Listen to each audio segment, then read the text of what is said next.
ईशा और सूरज को घर से बाहर जाने के बाद अरविंद बहुत काफ़ी मायूस हो जाता है। अपने बेटे और बहू को लेकर बहुत काफ़ी परेशान हो जाता है। अरविंद को कुछ समझ नहीं आता है। अरविंद अपने दिल पर पत्थर रख के जिस बहू को अपनी बेटी बनाया था उसी को आज अपने घर से निकाल दिया था। इस बात का पछतावा अरविंद को बहुत काफ़ी था।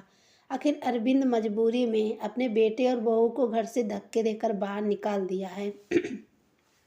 पति ब्रह्मचारी अपकमिंग ट्रैक में आगे आप सभी को बहुत ही बड़ा ट्विस्ट देखने को मिलेगा, क्योंकि बहुत जल्द सूरज को यह बात का पता लगने वाला है कि अरविंद अपने बेटे और बहू को किस वजह से घर से बाहर निकाले थे। और जैसे ही सूरज को पता चलेगा वैसे ही उसके सर पर दुखों का पहाड़ टूट जाएगा और गुस्से से लाल पीले होने लगेगा, क्योंकि सूरज अपने पिता अरविंद से बहुत काफ़ी प्यार करता है और उसके पिता अरविंद को कोई भी ब्लैकमेल करे तो यह बात सूरज को बिल्कुल भी बर्दाश्त नहीं होगा।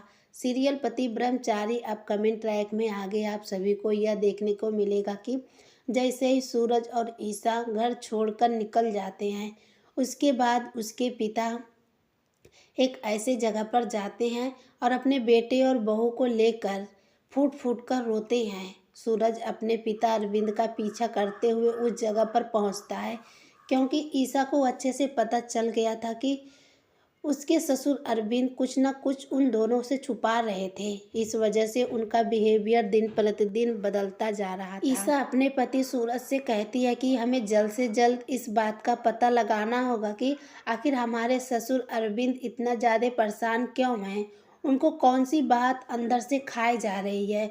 सूरज भी अपनी पत्नी ईशा से कहता है कि हाँ तुम बिल्कुल सही बोल रही हो, क्योंकि कुछ दिनों से पिताजी का रवैया बिल्कुल बदला बदला सा लग रहा है। ऐसे तो उनका रवैया बिल्कुल भी नहीं था। जब मैं आईएएस के पढ़ाई छोड़ दिया था और गुंडा बन गया था, उस समय भी मेरे पिता अरविंद का इस तरीके का बिहेवियर बिल्कुल भी नहीं था, लेकिन आज तो हद हो गया। आखिर मेरी कोई गलती भी नहीं थी, बस मैंने तो आईएएस की तैयारी ही तो की थी। आईएएस की तैयारी से मेरे पिता अरविंद बहुत काफ़ी खुश हो जाते थे, लेकिन आज उनके सर पर जैसे खून सवार हो गया और उन्होंने मुझे खूब मारा। ईशा और सूरज बहुत काफ़ी मायूस थे और परेशान भी थे अरविंद का बिहेवियर को देखकर। पति ब्रह्मचारी अपकमिंग ट्रैक में आगे आप सभी को यह भी देखने को मिलेगा कि अनिल को यह बात पता चल जाता है कि अरविंद सूरज और ईशा को घर से बाहर निकाल दिए हैं और वह अपनी भतीजी रिया का शादी जल्द से जल्द करवा रहा है। और गुलाब सिंह का वादा अनिल से पूरा नहीं होगा तो गुलाब सिंह अनिल को न जाने क्या कुछ करेगा, इनफैक्ट जेल भी भेज सकता है। इस बात को लेकर अनिल बहुत काफ़ी परेशान हो चुका था। अनिल सोच रहा था कि अगर उसकी बेटी रिया की शादी हो जाएगी तो वह सूरज को आदेश दे देगा कि वह आईएएस की तैयारी करे, और यह बिल्कुल भी अनिल नहीं चाहता था, क्योंकि रिया को लेकर अनिल बार बार ब्लैकमेल कर रहा था। उसी के जरिए से सूरज को आईएएस बनने से रोक रहा था।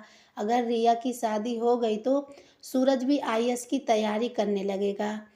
यही सब सोचकर अनिल बहुत काफ़ी परेशान हो चुका था। लेकिन दूसरी तरफ जैसे ही अरविंद घर से बाहर निकलते हैं, सूरज और ईशा दोनों लोग अपने ससुर अरविंद का पीछा करते हुए उस जगह पर पहुंच जाते हैं जहां अरविंद खड़े होकर अपने बेटे और बहू को लेकर परेशान होता है और कहता है कि मुझे माफ़ कर देना सूरज, अगर मैं तुझे आईएएस की तैयारी करने के लिए कह दिया तो तुम्हारी बहन रिया के साथ बहुत बड़ी अनहोनी हो जाएगी और अनिल ना जाने क्या कुछ तुम्हारी बहन के साथ करेगा।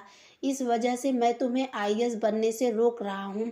मैं अपने दिल पर पत्थर रख के तुम्हें आईएएस करने से रोक रहा हूँ। मैं भी तो हमेशा से यही चाहता था कि मेरा बेटा सूरज आईएएस की तैयारी करे और जल्द से जल्द अपने पिता का नाम रोशन करे, लेकिन मैं ऐसा एक बुरा पिता हूँ कि अपने बेटे का खुद ज़िंदगी बर्बाद कर रहा हूँ, उसे अंधेरे में धकेल रहा हूँ। मैं बहुत काफ़ी मजबूर हूँ, मुझे माफ़ कर देना सूरज। यही सब अरविंद बड़बड़ाते हुए खुद को तसल्ली दे रहे थे और दूसरी तरफ सूरज और ईशा अरविंद जी की सारी बातें सुन रहे थे।